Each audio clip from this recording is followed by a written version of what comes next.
Sois soumise dans le bien. Ne sois pas soumise dans le mal. Tu vas encourager les bêtises dans ton mari et il va mourir et Dieu te demandera des comptes. Dieu t'a établi dans la vie de ton mari pour être un mur, pour être un frein. Même par rapport à certains amis, de dire « ça, ce n'est pas un bon ami pour toi, mon mari. Ça, ce n'est pas une bonne fréquentation. Ça, ce n'est pas bon. » Pourquoi? Je sens que depuis que tu fréquentes cet homme, ta vie a changé. Tu ne crains plus Dieu. Tu es maintenant dans des fourberies. Il n'est pas bon pour toi. Pas des femmes bénies, oui, oui, amen, amen, qui disent toujours oui, même quand il y a le mal. Elle a dit oui quand Ananias avait décidé de mentir au Saint-Esprit. Elle en est morte. Terminons avec celle que la Bible appelle femme étrangère. Et le livre de Proverbes vraiment est rempli d'enseignements sur la femme étrangère. Je vous exhorte de lire tout le livre de Proverbes. Vraiment, c'est un livre rempli de sagesse ces derniers temps. Je ne suis qu'en train de lire que les Proverbes ces derniers temps et vraiment, ça te donne la sagesse comme pas possible. Proverbe 7, versets 7 à 23.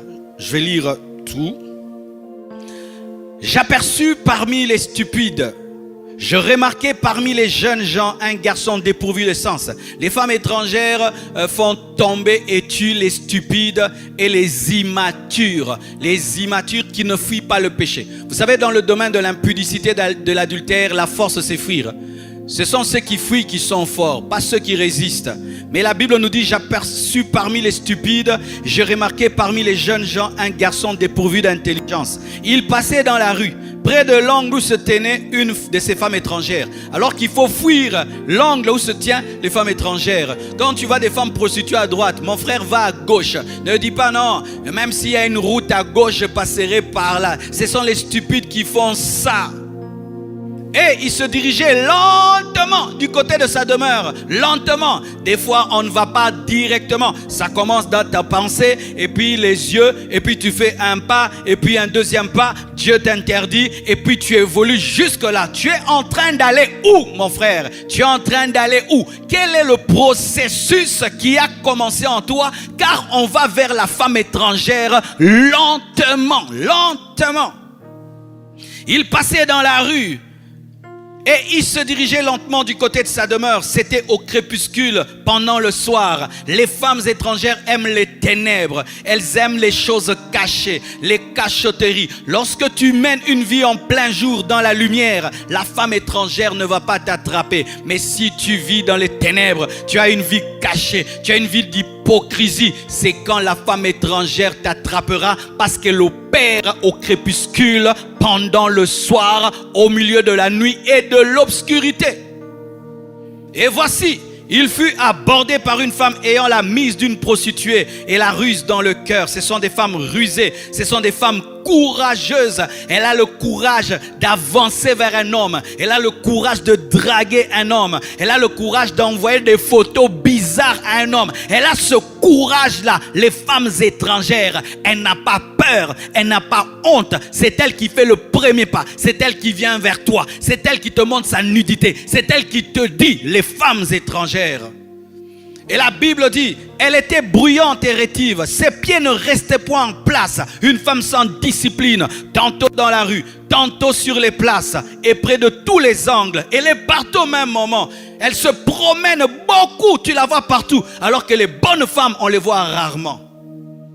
Les bonnes femmes, on les voit rarement. Tu veux la voir, elle est chez elle. Tu veux la voir, elle est au travail. Tu veux la voir, elle est allée prendre les enfants. Tu veux la voir, elle est allée au marché. Mais les femmes, on la voit tout le temps. Elle fait quoi? Elle se promène. Elle était chez elle. Elle était chez elle. Elle était chez elle. C'est déjà un mauvais signe.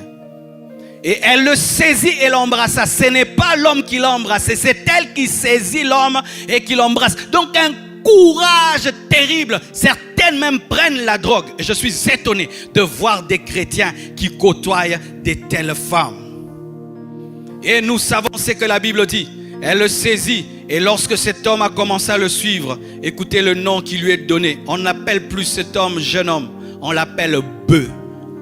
Elle le séduisit à force de paroles. Elle l'entraîna par ses lèvres doucereuses. Il se mit tout à coup à la suivre comme le bœuf. qui va à la boucherie, comme le bœuf qui va à la boucherie. Toi, tu vas dans un lit, toi, tu appelles que c'est un lit, mais Dieu voit que c'est une boucherie. Toi, tu vas dans une maison, tu appelles ça maison, hôtel, mais Dieu appelle ça boucherie. Et toi, tu te dis, je suis un jeune beau, mais Dieu, quand il te voit, tu es un bœuf, parce que bientôt va te couper la tête. La femme étrangère te coupera la tête. Elle te coupera la tête. Sa maison est une boucherie. Jusqu'à ce qu'une flèche lui perce le foie, comme l'oiseau qui se précipite dans le filet. Sa chambre est un filet, sa maison est un filet, sans savoir que c'est au prix de sa vie. Toi, tu vas pour le plaisir, tu vas pour sa beauté, pour son charme, mais tu ne sais pas que c'est au prix de ta vie que tu vas sur son lit. C'est au prix de ta vie que tu entres dans sa chambre. C'est au prix de ta vie que tu entres dans sa maison. Comme un oiseau qui va prendre une petite graine et ne sait pas, et il ne sait pas qu'il est dans le filet de l'oiseleur. Combien de jeunes gens, des fois lorsque nous nous promenons, tu vas au restaurant la nuit et tu vois des jeunes garçons qui sont en train de s'arrêter pour causer avec des prostituées, discuter le prix. Dieu, quand il te voit, mon frère, en train de faire ça, discuter le prix du corps d'une femme pour coucher avec elle, tu es un bœuf qui va être décapité. Tu es un homme qui mange dans la poubelle. Tu es un homme qui mange dans la poubelle. Car si dans une femme, plusieurs hommes peuvent venir, car la femme étrangère est une prostituée, et tu vas vers elle, tu es en train de manger dans la poubelle, tu es en train de prendre le grain dans le filet de l'oiseleur jusqu'à ce qu'une flèche te tuera. La femme étrangère, c'est une femme païenne. C'est une femme impudique, adultère et prostituée qui vend son corps. Sa marchandise, c'est son corps. C'est une femme sans honte et avec un sang-froid, courageuse dans le mal. Elle est courageuse dans le mal, mais elle est paresseuse dans la vraie vie. C'est une poubelle. Elle est remplie de cupidité, de séduction. Et la Bible dit que sa maison conduit au séjour de mort. Et pire, il y a même des femmes mariées qui sont des femmes étrangères. Car lorsque nous lisons cette parole, au verset 19, la Bible dit « Car mon mari n'est pas à la maison ». C'était une femme mariée qui a profité du voyage de son mari pour se livrer à l'adultère. Ce sont des femmes manipulatrices qui, quand elles sont vieilles, refusent de vieillir. Elles font ce qu'on appelle la lutte contre la jeunesse, la vieillesse.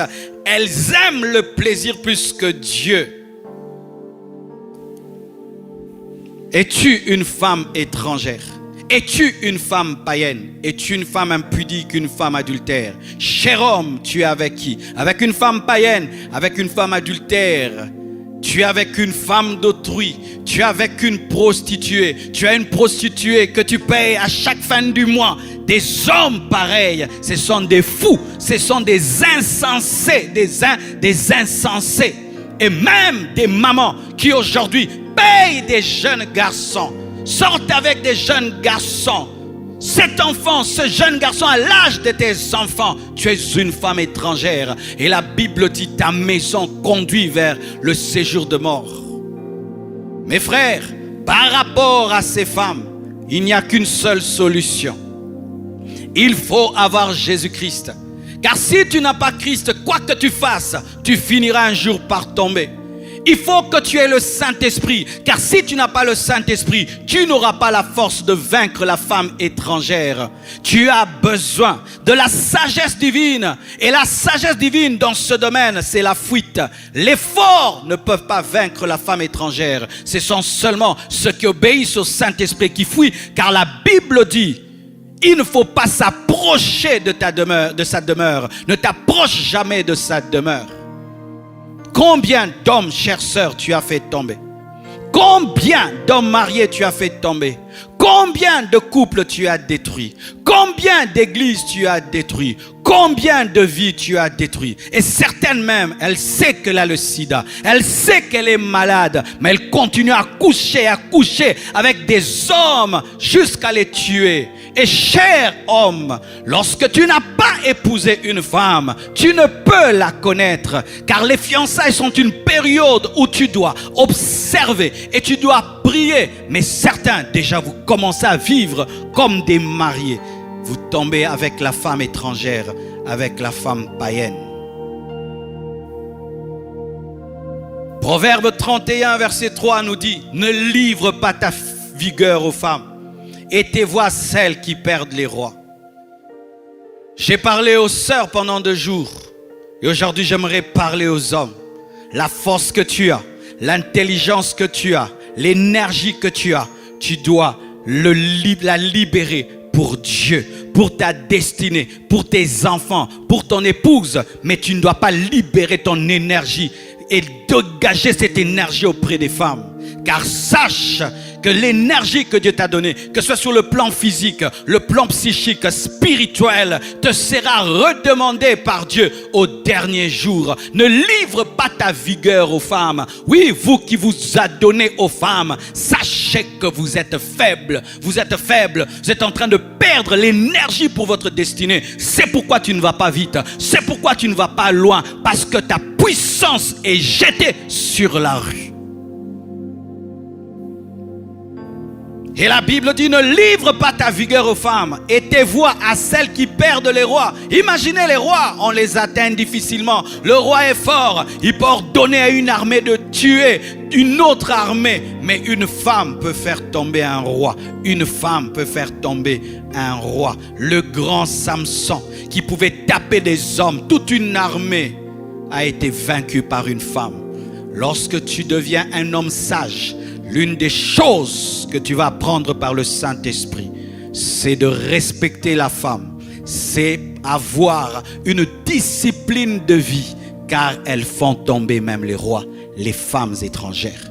Entoure-toi des femmes remplies de l'esprit, mon frère. Entoure-toi des femmes qui craignent Dieu. Entoure-toi des femmes libres, des femmes libérées du péché plutôt, des femmes délivrées des choses de ce monde qui seront là pour prier pour toi, jeûner pour toi. Et lorsque tu veux dévier, qui vont te ramener. Mais aujourd'hui, je vois des frères et même des hommes de Dieu qui s'entourent des femmes remplies de péché. Qu'est-ce que vous voulez? Vous cherchez votre propre mort. Tu sais que c'est une femme païenne, une femme étrangère. Tu sais qu'elle a des démons et tu t'entoures de telles personnes, tu cherches ta mort. Lorsqu'un homme devient sage, il veille à s'entourer des femmes remplies de l'esprit. Jésus-Christ était entouré des femmes, mais ce n'était pas n'importe quelle femme. C'était des femmes qui étaient délivrées des démons. C'était des femmes qui avaient reçu la parole. C'était des femmes qui avaient dit non au monde. Et ce sont ces femmes qui marchaient avec lui. Et ce sont ces femmes qui ont aidé son église à naître. Quand tu veux t'entourer, hommes, des femmes, tu dois veiller sur leur spiritualité, sur leur crainte de Dieu. Et lorsque tu sens qu'il y a le monde, lorsque tu sens qu'elles sont étrangères à Dieu, tu dois les mettre de côté, car c'est ce que la parole de Dieu nous enseigne. Et voici un exemple, je vais seulement le lire, d'une bonne femme dans la Bible. Je vous demande de retenir même ce proverbe. Proverbe 31, verset 10 à 31. Qui peut trouver une femme vertueuse? Elle a bien plus de valeur que les perles. Le cœur de son mari a confiance en elle et les produits ne lui feront pas défaut. Elle lui fait du bien et non du mal tous les jours de sa vie.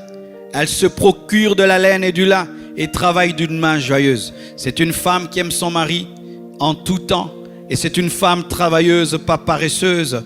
C'est une femme commerçante, c'est une femme qui donne des ordres à sa maison. C'est une femme honorée par son mari et honorée par ses enfants. C'est une femme qui prépare le futur. C'est une femme stratège. C'est une femme remplie de sagesse. C'est une femme qui partage et qui donne aux pauvres. C'est une femme forte, c'est une femme qui se rit de l'avenir, c'est une femme qui veille sur sa maison, qui veille sur ses serviteurs, c'est une femme leader, c'est une femme qui devient un modèle pour les filles, pour les fils et qui devient la source de l'honneur de son mari. Lisez cela jusqu'au verset 31 et vous saurez ce que Dieu attend d'une femme. Alors après avoir entendu ce message, j'entends des célibataires qui disent « Oh Dieu, oh Dieu, oh Dieu, oh Dieu, oh Dieu, je veux une bonne femme. » C'est très très bien. Car la Bible dit dans Proverbe 19, verset 14, « On peut hériter de ses pères une maison et des richesses. Ton papa peut te donner des maisons. Il peut te donner des voitures. Il peut payer tes études. Mais ton papa ne te donnera pas une bonne femme. Mais une femme intelligente est un don de l'Éternel. » Une femme intelligente est un don de l'Éternel. De la même manière que vous cherchez le don de prophétie, de miracle, de guérison, sachez aussi qu'une bonne femme, c'est un cadeau de Dieu. C'est un cadeau. Ne cherche pas le cadeau. Cherche celui qui donne le cadeau et tu auras le cadeau. Le problème, c'est que les hommes, vous cherchez les femmes. Cherchez Dieu et vous aurez un cadeau. Je vois des hommes qui viennent des fois ici à la compassion. Je suis venu chercher une femme épousée. Ils ne prient pas. Pendant qu'on prie, ils regardent, ils regardent, ils regardent. Celle-là là-bas, celle-là là-bas. Frère, Obalandoki. En français, tu veux épouser une sorcière. On n'épouse pas avec les yeux. On épouse en étant connecté à celui qui donne les cadeaux.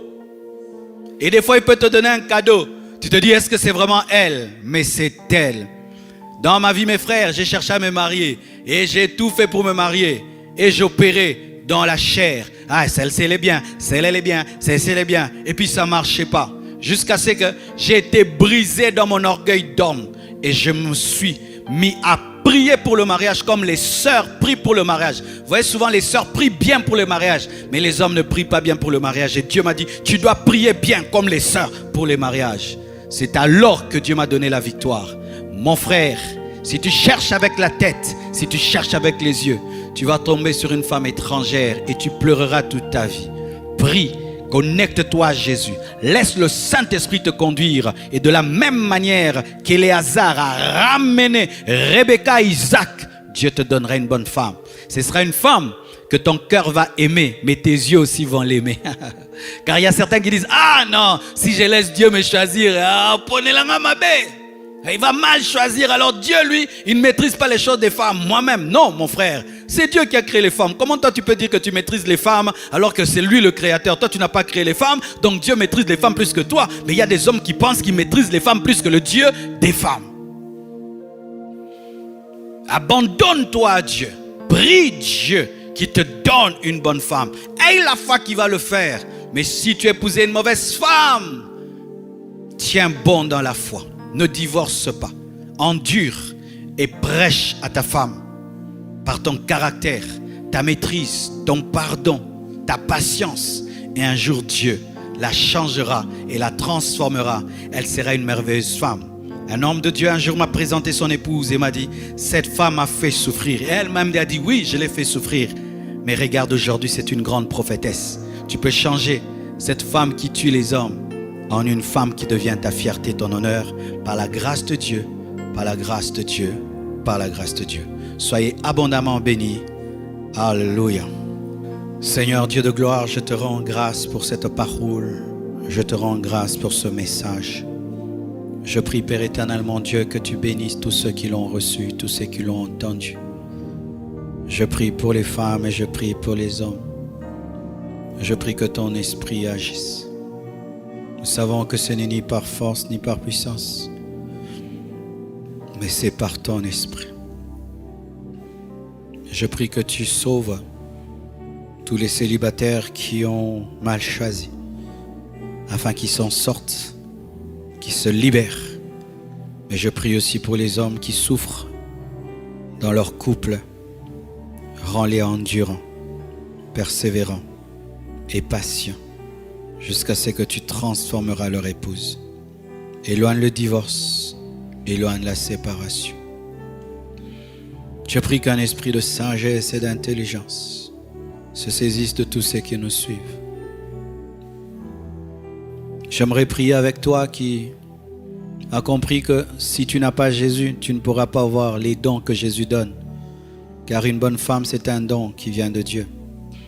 Et aussi pour les femmes, tu t'es rendu compte que tu es une femme païenne, une femme étrangère, une femme mauvaise, qui maltraite son mari et qui maltraite son fiancé. et tu sens que si tu te maries, tu vas faire souffrir l'homme qui va t'épouser. Fais avec moi cette prière. Faites avec moi cette prière. Seigneur Jésus-Christ, je me suis retrouvé dans ce message. Je te supplie d'entrer dans ma vie et de devenir mon Seigneur et mon Sauveur personnel.